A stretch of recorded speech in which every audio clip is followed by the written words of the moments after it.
حالات اس قسم کے بن گئے کہ ایک تنظیم دوسری تنظیم کو برداشت نہیں کرتی، ایک پیر دوسرے پیر کو نہیں برداشت کرتا، ایک مدرسہ دوسرے مدرسے کو برداشت نہیں کرتا، ایک بھائی دوسرے بھائی کو برداشت نہیں کرتا۔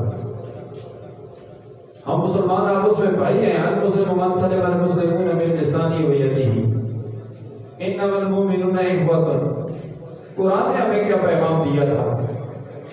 ہم مسلمان میرے لیے اور آپ کے لیے اور پیروں کے لیے بھی، گدی نشینوں کے لیے بھی، مدارس کے معتمم کے حضرات کے لیے بھی، تمام تنظیمات کسی جماعت سے ہو، سب کے لیے لمحہ فکریہ ہے کہ ہم نے کرنا کیا تھا اور ہم کر کیا رہے ہیں۔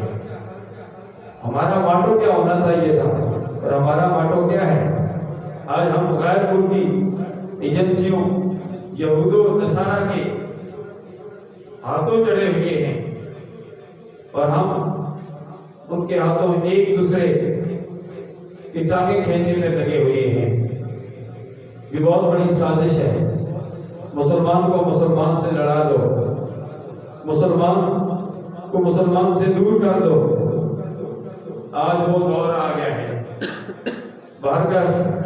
اللہ تعالیٰ مسلمانوں کو اور تمام تنظیمات کو، تمام خواص کو بھی اور عوام کو بھی شعور کی دولت سے نوازے۔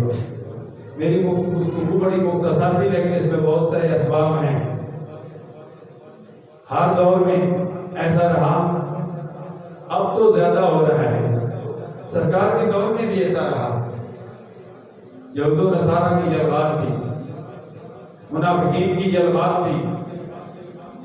یہودہ نصارہ نے بھی، کافروں نے بھی، منافقین نے بھی، سب نے اسلام کو نقصان پہنچایا، لیکن سب سے زیادہ نقصان منافقین